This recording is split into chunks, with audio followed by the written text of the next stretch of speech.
Bismillahirrahmanirrahim. Assalamualaikum warahmatullahi wabarakatuh.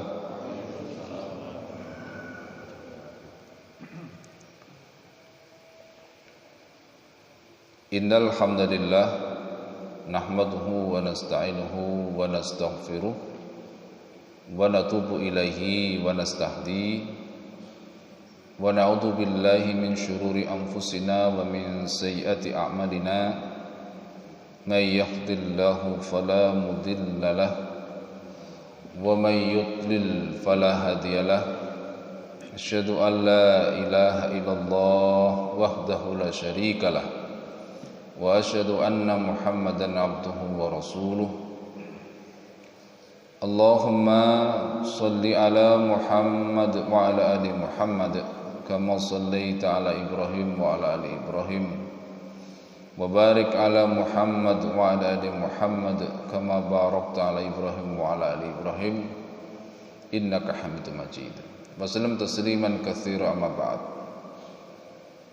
Bapak-bapak dan ibu sekalian, jamaah subuh Masjid Ramadan, hafizakumullah. Alhamdulillah kita kembali dipertemukan oleh Allah Subhanahu wa taala dengan segenap karunia dan anugerahnya, meskipun dengan suasana yang agak berbeda. Maka semoga sholat kita tadi, ibadah kita, termasuk kajian kita pada kesempatan pagi hari ini menjadi salah satu wasilah dari kesungguhan kita. Semoga nikmat Allah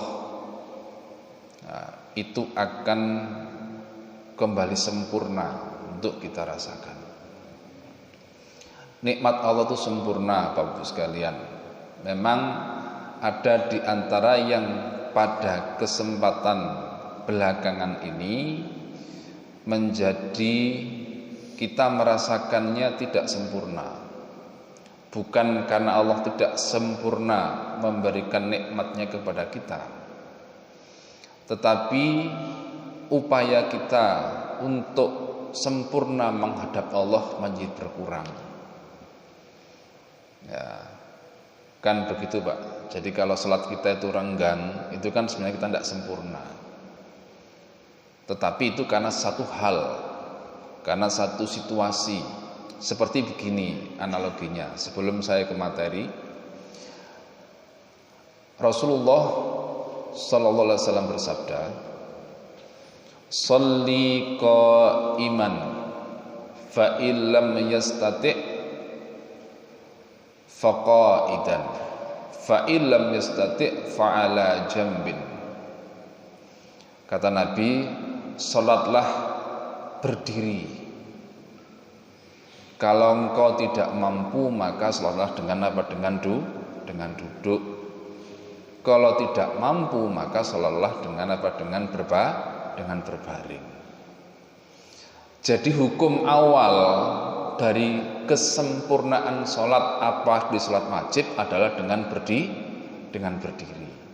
Tetapi jika satu kondisi tertentu, sehingga seseorang tidak mungkin berdiri, maka boleh dengan duduk. Jika dudukmu juga tidak mampu, maka boleh dengan berbaring. Jadi hukum awalnya kita sholat itu sempurna adalah dengan apa? Sholat jamaah dengan apa? Dengan merapatkan shaf, sebagaimana sabda Nabi. Yang kemudian menjadi protap bagi para imam untuk mengajak agar sholatnya merapatkan shaf. Dan tadi saya lupa bahwasanya sekarang kita tidak mungkin. Kenapa? Karena tadi protap otomatis istawu wa'tadilu atau sawu sufakum fa inna tasfiyatus sufuf min tamamis shalah. Nah, perasaan kita sebagai seorang hamba itu bagaimana jika dalam keadaan demikian? Bagaimana? Ya ada apa? Ada yang dan harus merasa berkurang.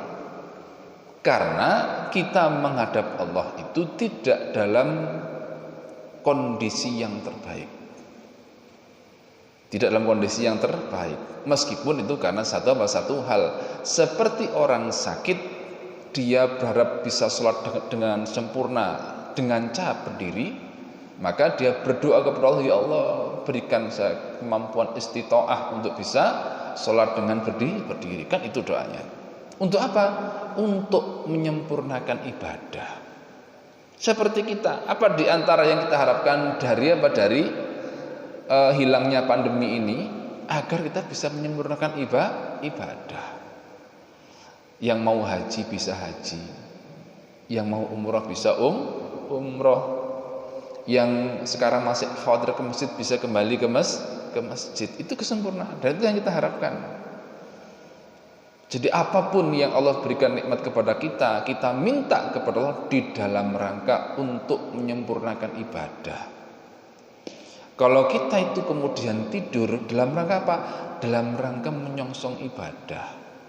Tidur malam agar nanti persiapan untuk bisa sholat malam. Itu niatnya. Nah, yang seperti itu kata Ibnu Taimiyah, ya. Jadi kullu ma amarallahu minal asbabi fahuwal ibadah, kata beliau. Setiap apapun yang diperintahkan oleh Allah yang berupa usaha-usaha dan sarana-sarana, jika digunakan untuk melaksanakan syariat Allah, maka usaha itu jadi ibadah. Nah, jadi kalau kita tidur karena untuk menyongsong ibadah, jadi ibadah. Makan untuk bisa ibadah dengan baik akan menjadi apa? Menjadi ibadah. Nah, jadi itu situasi kita. Baik, sebagai pembuka kita, mari kita sekarang kepada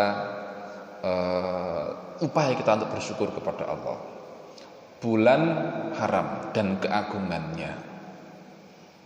Kalau kita bicara bulan, berarti kita bicara waktu, ya, waktu yang Allah berikan kepada kita. Dan kita harus ingat, meskipun ini tidak akan saya bahas dan juga tidak akan saya singgung ayatnya, Bapak Ibu sekalian harus ingat terkait dengan waktu itu. Bahwasanya Allah sampaikan terkait dengan waktu itu manusia banyak merugi. Termasuk nanti di dalam menyikapi bulan-bulan haram. Nah, memang bulan-bulan haram sendiri itu masuk di dalam ketetapan Allah Subhanahu wa taala tentang jumlah hari, tentang jumlah bulan dalam setahun. Jadi kalau waktu itu ada detik, menit, jam, hari, minggu, bulan, tahun. Jadi di antara hitungan tahun itu dikaitkan Allah dengan bulan. Sehingga di dalam surat At-Taubah Allah berfirman, Inna iddatas syuhuri indallahi asyra syahran fi kitabillahi yauma khalaqas samawati wal ard minha arba'atun hurum.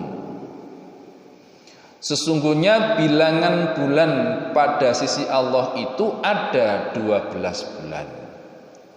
Dalam ketetapan Allah di waktu Dia menciptakan langit dan bumi. Jadi sejak Allah awal kali menciptakan langit dan bumi itu, Allah sudah menetapkan waktu dalam kaitan dengan hitungan tahun, bahwa setiap tahun itu terdiri dari 12 bulan. Terdiri dari 12 bulan. Sudah, itu apa? Itu sudah merupakan ketetapan Allah Subhanahu wa taala. Loh, kok ada orang menghitung itu udah setahun itu kok 13 bulan, berarti itu tidak sesuai dengan ketetapan Allah. Atau dikurangi 11 bulan pun juga tidak sesuai dengan ketetapan Allah. Jadi ketetapan Allah itu adalah 12 bulan. Dan kemudian di antara yang 12 itu ada 4 bulan yang disebut sebagai bulan haram, bulan suci. Ya, bulan suci. Hadirin sekalian, kita harus betul-betul ingat untuk apa Allah memberikan waktu itu kepada kita. Ya, jadi kalau kita tadi itu ada protokol kesehatan, sebenarnya ada lagi Pak namanya protokol syariat. Ya, itu aturan-aturan Allah yang itu mengatur hidup kita, termasuk terkait dengan apa? Dengan hari-hari. Untuk apa Allah itu memberikan hari kepada kita? Seperti halnya untuk apa Allah itu memberikan kehidupan kepada kita? Karena hidup kita itu dihitung dengan waktu. Ya, gitu ya. Jadi hidup kita itu dihitung dengan apa? Dengan waktu. Yang Allah berfirman, "Alladzi khalaqal mauta wal hayata liyabluwakum ayyukum ahsanu amala." Jadi hidup kita itu interval waktunya ya, disebut oleh Allah antara kelahiran kita dan kematian kita. Itulah jatah hidup kita. Dan itu untuk apa? Liyabluwakum ayyukum ahsanu amala. Untuk Allah uji siapa di antara kita yang perbuatannya terbaik. Artinya Allah berikan hidup kepada kita, Allah berikan hari-hari kepada kita, Allah berikan tahun kepada kita, Allah berikan bulan-bulan dengan berbagai macam kekhususannya, itu dalam rangka untuk apa? Untuk amal. Nah, jadi kalau detik Pak, kalau detik apa amalan kita? Apa? Ya, detik itu amalan umum kita adalah berzikir kepada Allah sebatas kemampuan kita. Nah, karena itu Allah berfirman, ya ayyuhalladzina amanu dzkurullaha dzikran katsira.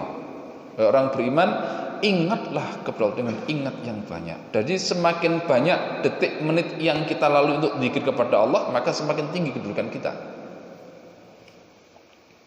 Nanti terus hari ada.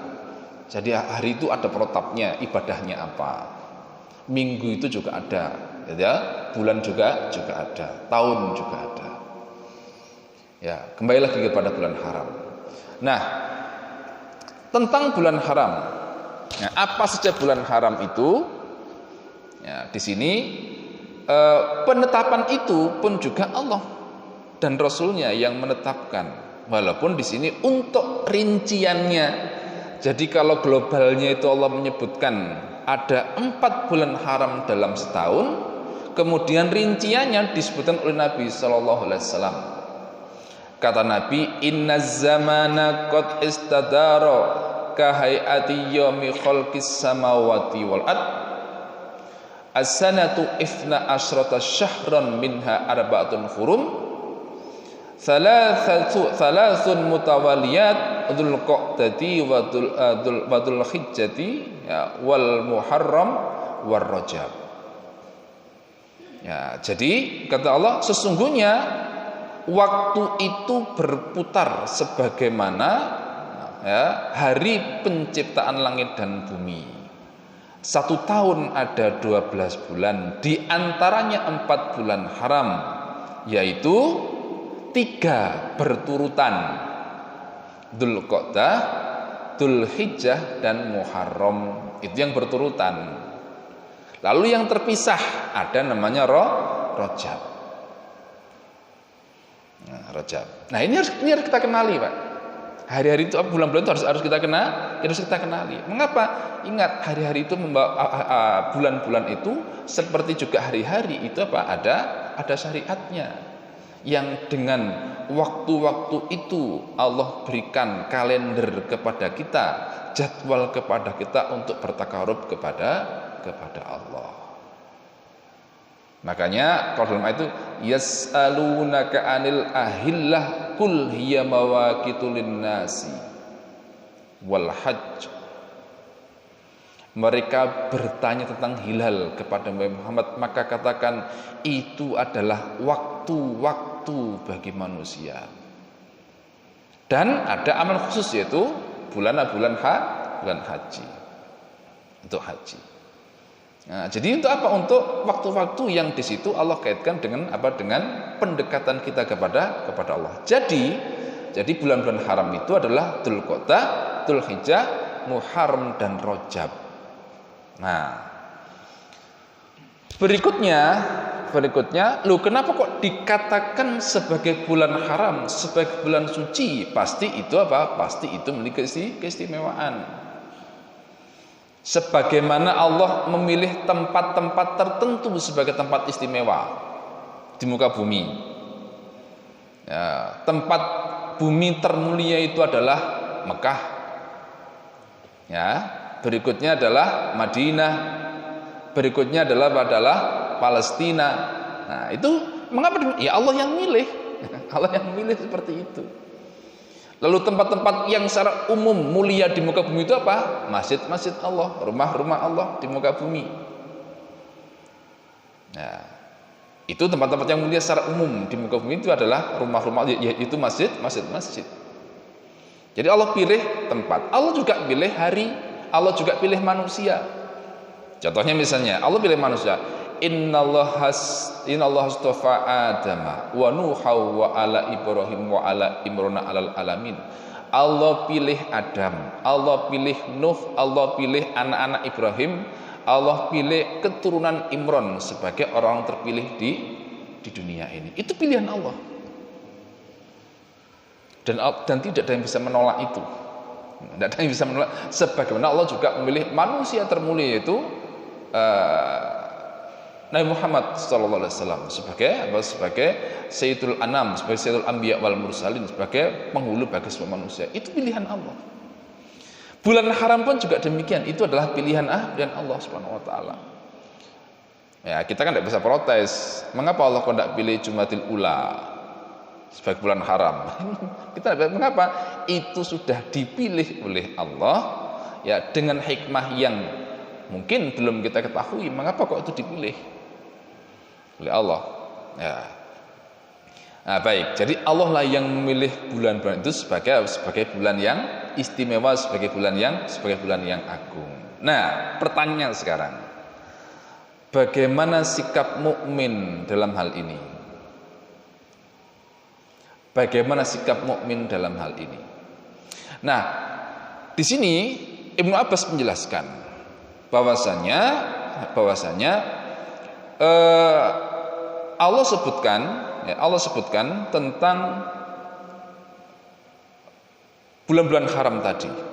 Nah, karena bulan itu memiliki keistimewaan, bulan itu memiliki keagungan, dan Allah lah yang memilih itu. Nah, sikap mukmin, di antara ciri iman itu apa? Di antara ciri iman itu apa? Orang-orang beriman dan keimanan itu akan bekerja di antaranya pada hal-hal yang diistimewakan oleh Allah.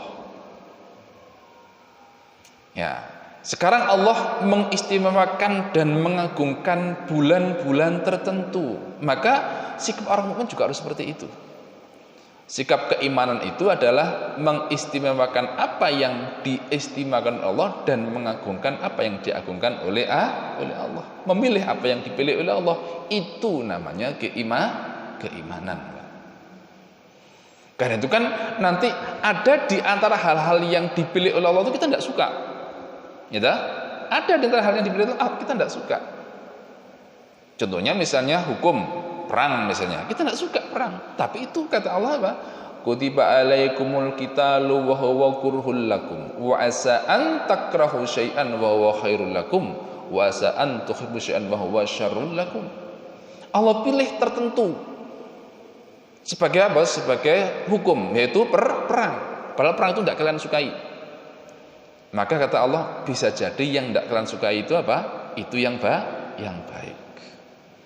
Yang kalian suka itu belum tentu baik. Maka apa di sini? Agar kita terbiasa mengembalikan dengan apa yang baik menurut Allah, apa yang baik menurut Rasulnya. Nah, jadi baik itu bukan menurut subjektif kita, bukan menurut perasaan kita ansih atau menurut akal kita ansih, tapi menurut apa yang baik di sisi Allah, apa yang baik di sisi Rasul. Itu namanya iman. Nah, itu namanya akidah. Yang dimana kan kita sudah sering Banyak dalam keseharian kita itu yang kita tidak suka, tapi menurut agama itulah yang baik. Nah, itu, apa yang kita menurut selera kita tidak suka, tapi itu menurut agama itulah yang selalu kita pilih. Baik. Nah, sekarang terkait dengan pengagungan pun juga Allah menentukan cara tertentu. Menentukan cara tertentu untuk apa? Untuk mengagungkan bulan haram itu. Ada yang sifatnya umum, ada yang sifatnya khusus. Dalam kaitan dengan keagungan inilah Ibnu Abbas mengatakan begini. Tsumma ikhtassa min dzalika arba'ata ashhurin faja'alahunna haraman wa aduma hurumatuhunna wa ja'ala dzamba fihna a'dham wal amalu salihul wal ajru a'dham. Apa keagungan secara umum dari bulan-bulan haram itu? Jadi Allah mengistimewakan 4 bulan dan Allah menjadikannya sebagai bulan yang suci. Sebagai bulan yang suci. Dan Allah kemudian mengagungkan bulan-bulan itu dengan bahwasanya dosa yang dilakukan pada bulan-bulan itu jadi lebih besar nilainya. Sebaliknya amal soleh dan juga pahala juga berlipat ganda. Berarti Bapak Ibu sekalian, mulai 1 Dzulqa'dah kemarin kita sudah melewati hari-hari pelipatan amal baik nilainya. Sebaliknya, kalau kita berbuat dosa pun juga berlipat ganda. Maka harus berhati-hati di sini. Ya, harus berhati-hati. Nah, dalam ayat Allah sebutkan begini, fala tatlimu fihinna anfusakum. Ini cara pengagungan yang sifatnya umum, hadirin sekalian. Apa kata Allah? Fala tatlimu fihinna anfusakum. Pada bulan-bulan itu kamu jangan mendolimi diri sendiri. Kamu jangan berdolim kepada diri sendiri. Seperti apa perbuatan dolim kepada diri sendiri itu? Kita berbuat dosa. Dan dosa itu tidak terkait dengan orang lain. Jadi terkait dengan diri sendiri. Apa namanya? Iseng-iseng buka HP isinya maksiat. Gitu, isinya maksiat. Misalnya di kantor, gitu, jenuh, gitu. Kan sekarang tidak boleh bebas berkeliaran. Ada screening Ada screening pegawai, dimanapun dipantau. Jadi kalau di luar kantor Anda di mana sekarang? Nah itu kan, kemudian dilihat pakai masker apa tidak, kan gitu Pak? Kan sekarang itu untuk karyawan-karyawan itu protokolnya. Misalnya begitu. Jadi bagaimana hidup dengan berkurang kebebasan. Lalu kemudian aduh jenuh juga ya. Akhirnya kepingin refreshing, buka HP. Apa yang dibuka? Yang dibuka maksiat. Ya. Wis tuwek ngegame. Game wasik. Apa? Mengurangi kejenuhan. Loh kok dengan begitu mengurangi kejenuhan? Apalagi itu kan sia-sia, apalagi yang nyata-nyata maksiat. Dengan alasan apa? Untuk refreshing. Nah, itu dosa kepada diri sendiri. Dan yang semisal dengan itu sudah. Ya, kita lalai ibadah, kita lalai dengan protap harian kita. Itu adalah dosa kepada diri sendiri. Kata Allah, jangan lakukan itu di waktu bulan-bulan haram. Loh, di waktu bulan-bulan lain boleh apa enggak? Ya tetap enggak boleh. Cuma yang ditekankan, ya kita dilatih oleh Allah untuk mengkondisikan diri kembali. Kadang-kadang manusia itu tidak kembali kepada kesadaran dengan dengan tumbuh sendiri. Kadang-kadang perlu pengkondisian. Kita dikondisikan oleh Allah dengan itu. Nah, itu yang pertama. Jadi apa yang pertama? Ini yang umum sifatnya, bahwa pada bulan haram itu jangan berbuat dosa kepada diri. Yang kedua sekarang, jangan berbuat dosa kepada orang lain. Seperti firman Allah dalam surat Al-Baqarah, ya, ayat 217, Allah berfirman, yas'alunaka 'anis syahril harami qitalin fihi qul qitalun fihi kabir. Mereka bertanya kepada engkau Muhammad tentang hukum berperang pada waktu bulan haram. Berperang ini yang dimaksud jihad, Pak. Jihad. Maka kata Allah apa? Kul qitalun fihi kabir. Berperang pada bulan itu adalah dosa besar. Ini maksudnya kalau berperang itu sifatnya ofensif, Pak. Memulai, menyerang. Nah, itu haram. Meskipun itu jihad, tidak boleh. Wah, ini kesempatan, tidak boleh begitu. Menurut strategi taktik, ini adalah saat yang pas untuk menyerang, dosa besar. Tetapi boleh kalau itu sifatnya membalas. Diserang menengai, tidak benar. Bagaimana kalau diserang boleh membalas? Nah, hukum membalas itu adalah kisos namanya, bukan perang. Ya, kalau kita diserang, akhirnya kita balas menyerang, maka sifat balasan kita ketika diserang itu hukumnya kisos. Nah, itu boleh, tidak apa. Tetapi menyerang tidak boleh, meskipun itu jihad. Nah, sekarang bayangkan yang bukan jihad. Bagaimana? Menyakiti orang lain. Menyakiti dengan apa? Dengan tutur kata, menyakiti dengan, kalau sekarang menyakiti dengan apa, Pak, kira-kira?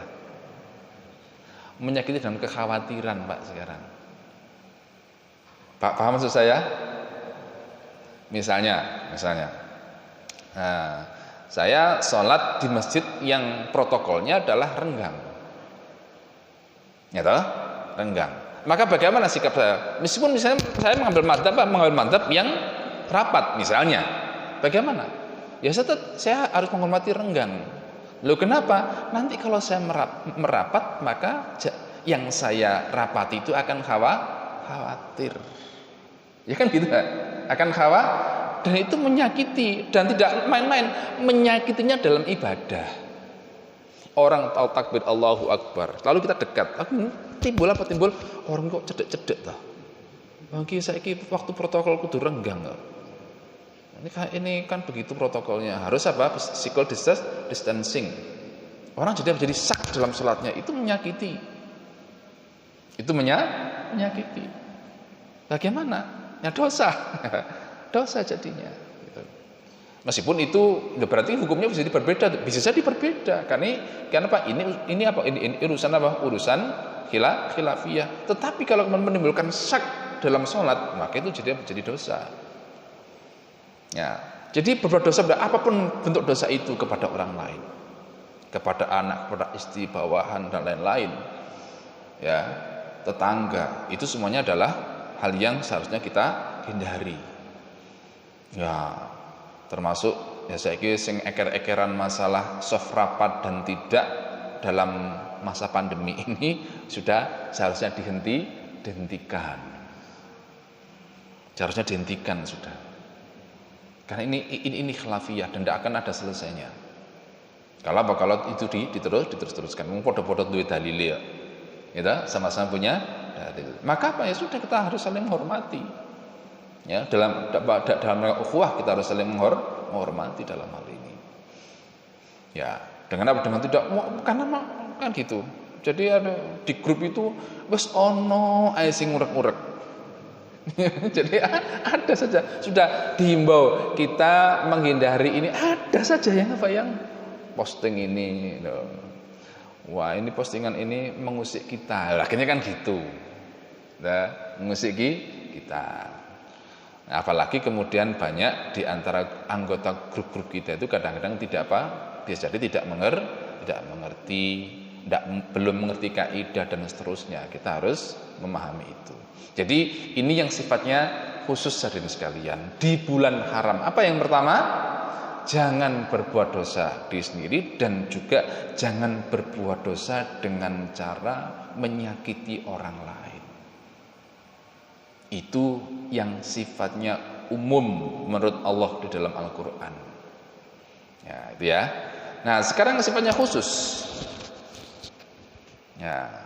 Jadi apa? Jadi sekarang yang sifatnya khusus. Nah, yang khusus ini hadirin sekalian, jadi yang khusus ini pun juga di bulan-bulan tertentu dari bulan haram itu.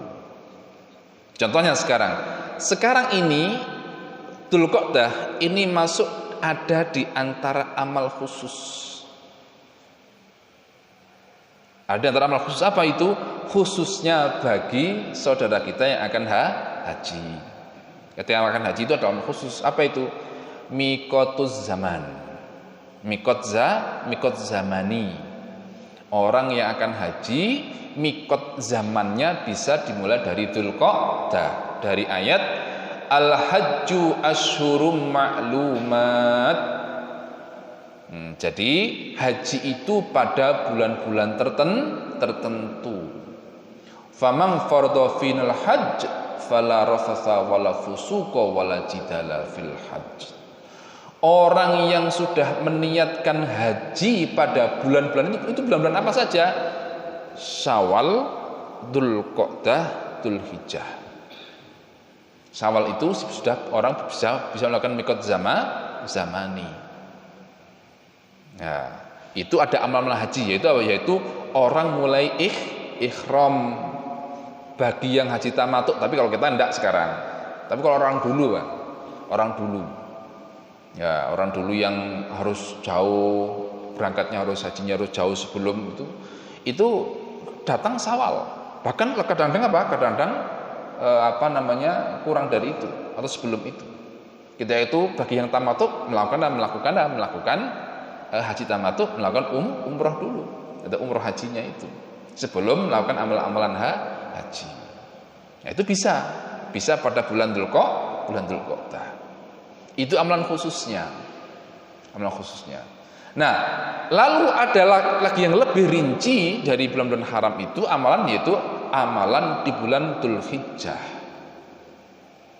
Amalan di bulan Dzulhijjah yaitu khususnya 10 hari pertama Dzulhijjah ditambah 3 hari tasyrik. Yang ini insyaallah ya kita sudah tahu semua. Ya, saya ambilkan yang sifatnya ini saja. Ya, sebelum ke amalan saya sebutkan dulu keutamaan Dzulhijjah. 1. Dzulhijjah itu hadirin sekalian merupakan bulan di mana Allah menyempurnakan Islam. Jadi apa istilahnya? Stempel tentang kesempurnaan Islam itu disampaikan Allah di bulan Dzulhijjah. Yaitu dengan turunnya ayat Al-yawma akmaltu lakum dinakum wa atmamtu alaikum ni'mati wa raditu lakumul Islam madina. Ini terjadi pada waktu Nabi haji. Ya, pada waktu Nabi haji.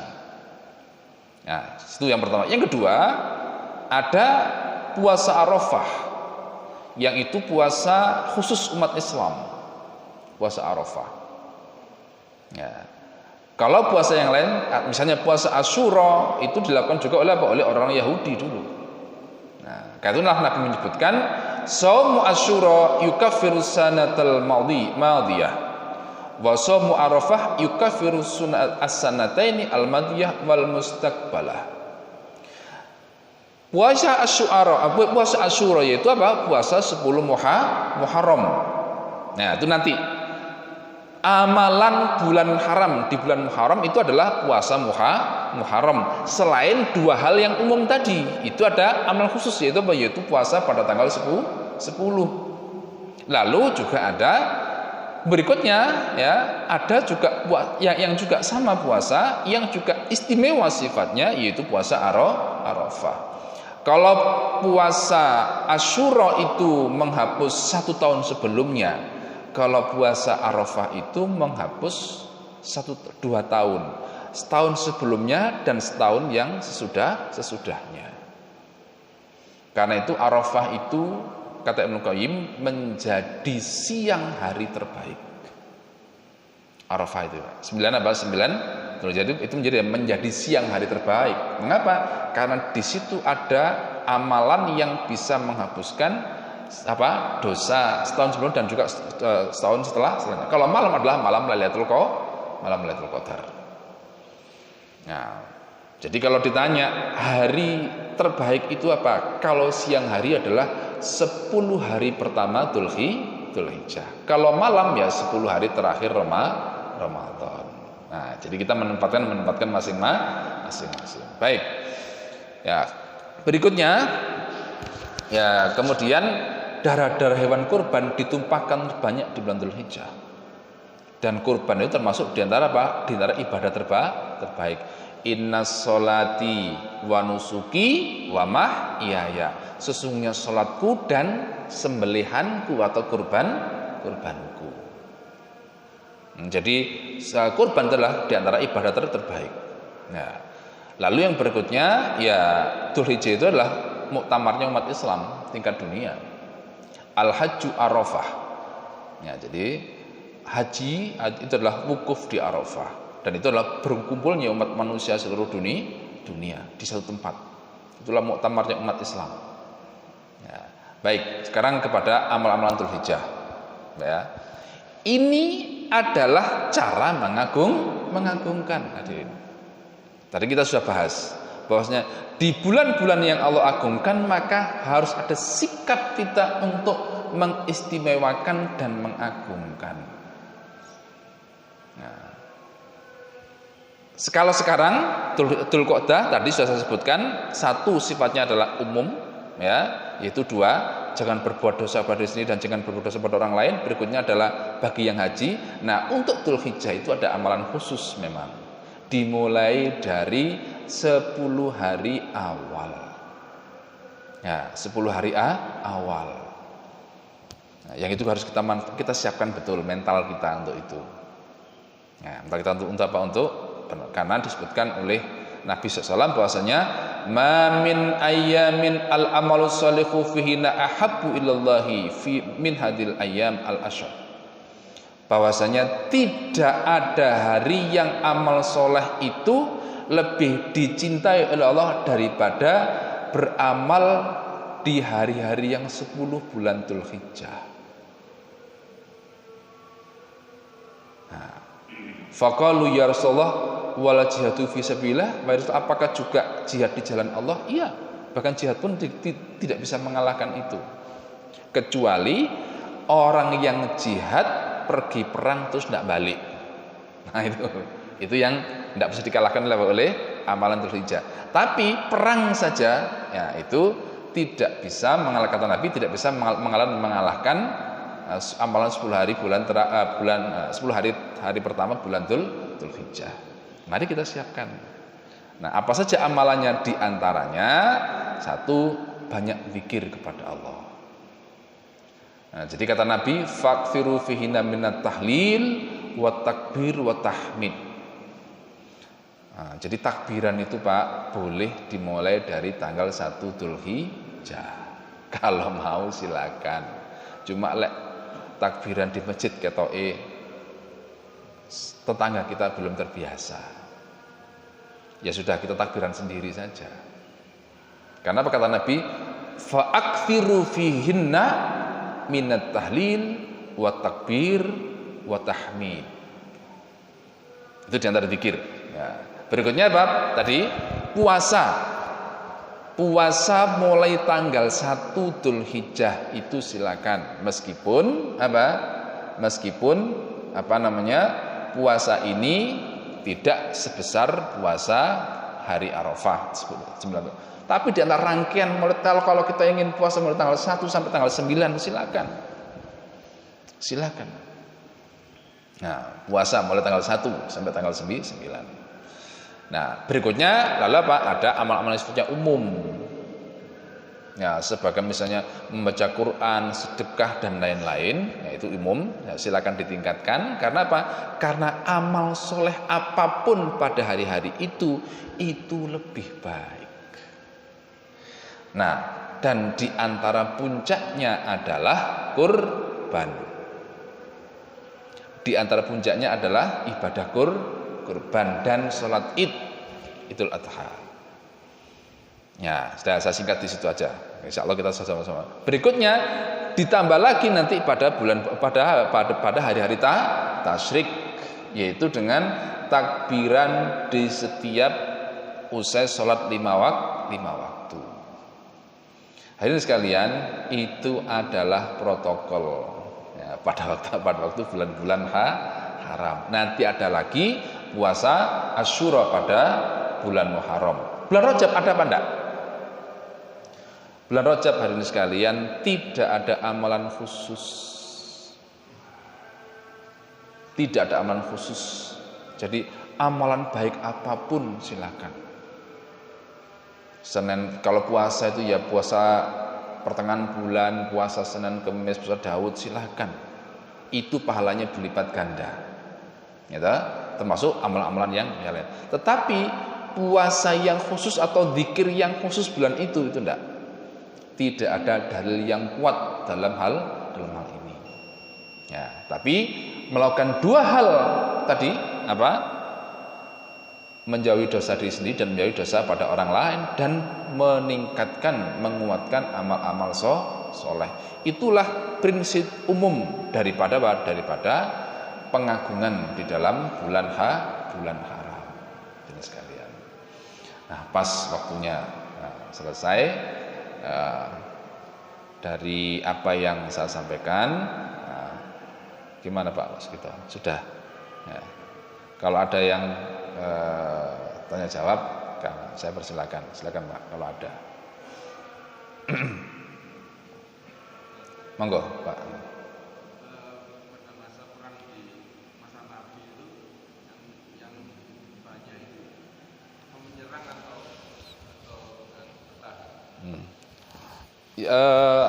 Sulit ya kita mengatakan ada jadi ada kalau kita mau menghitung, tapi apa namanya sebagian besar jika itu dakwah ya sifatnya ofensif. Karena itu kan ketika Nabi itu wafat, umat Islam sudah menguasai Jazirah Arab. Nah, itu ketika Nabi wafat.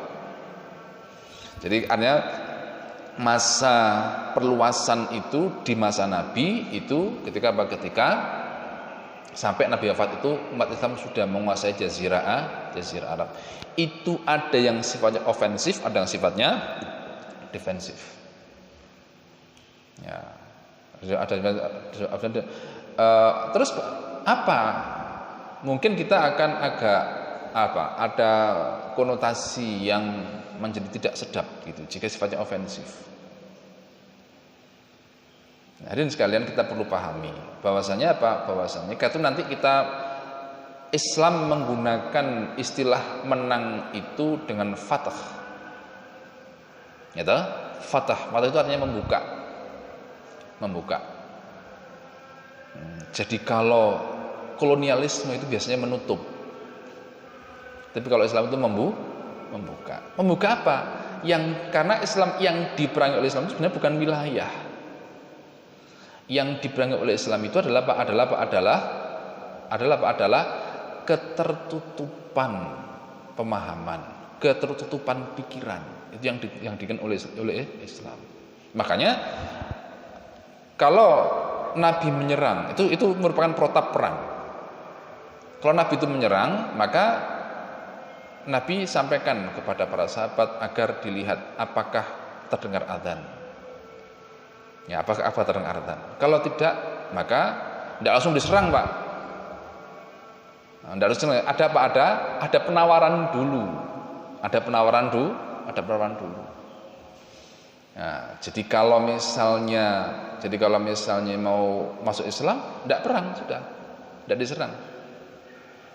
Ya, tidak diserang. Terus kemudian berikutnya kalau tidak diserang, Nabi meletakkan seorang gubernur dari sahabat di situ. Apa fungsinya? Apa fungsinya gubernur itu? Kalau itu masuk Islam, ngajari umat, ngajari masyarakat di situ. Itulah sekarang itu kalau mau masuk Islam. Sekarang tidak mau masuk Islam, ahli kitab misalnya sekarang, bagaimana? Ya silakan, ya tidak diapa-apakan kalau dia tidak mau pindah agama, tapi mau untuk membayar jizyah di bawah pemerintahan Islam. Ya sudah selesai. Itu menjadi namanya menjadi kelompok-kelompok umat, menjadi kelompok ahli kitab yang mendapatkan hak hukum dilindungi oleh Islam dengan membayar pajak itu tadi. Gitu terus dia jadi membuka pencerahan yang dengan oleh jadi umat Islam tidak kemudian lalu kemudian kalau masuk Islam lalu kemudian bagaimana hasil bumi tidak dibawa, sudah sangat dinikmati, kecuali kalau mereka tidak mau masuk Islam, itu bajisnya, tidak semua hasil bumi itu diambil. Nah itu fatah, itu kalau sifatnya ofensif. Nah jadi mana yang terbanyak? Jika itu namanya perluasan umat Islam, ya, itu memang ofensif yang banyak. Ofensif. Itu pun apalagi sebagiannya memang ada semacam ancaman. Meskipun tidak menyerang tapi ada ancaman. Oke, wallah alam. Sudah? Ya. Baik, saya kira demikian hadirin sekalian bahasan kita pada kesempatan pagi hari ini. Semoga bermanfaat untuk kita semua dan mari kita ingat-ingat dan kita kuatkan. Nah, semoga ini adalah upaya-upaya kita untuk mengetuk pintu keberkahan dari Allah Subhanahu wa taala, agar semoga apa yang ada pada kita sekarang situasi segera kembali kepada kemudahan-kemudahan kita, khususnya dalam kita beribadah kepada Allah Subhanahu wa taala. Jika demikian semoga bermanfaat. Subhanakallahumma wa bihamdika asyhadu an la ilaha illa anta astaghfiruka wa atubu ilaik. Assalamualaikum warahmatullahi wabarakatuh.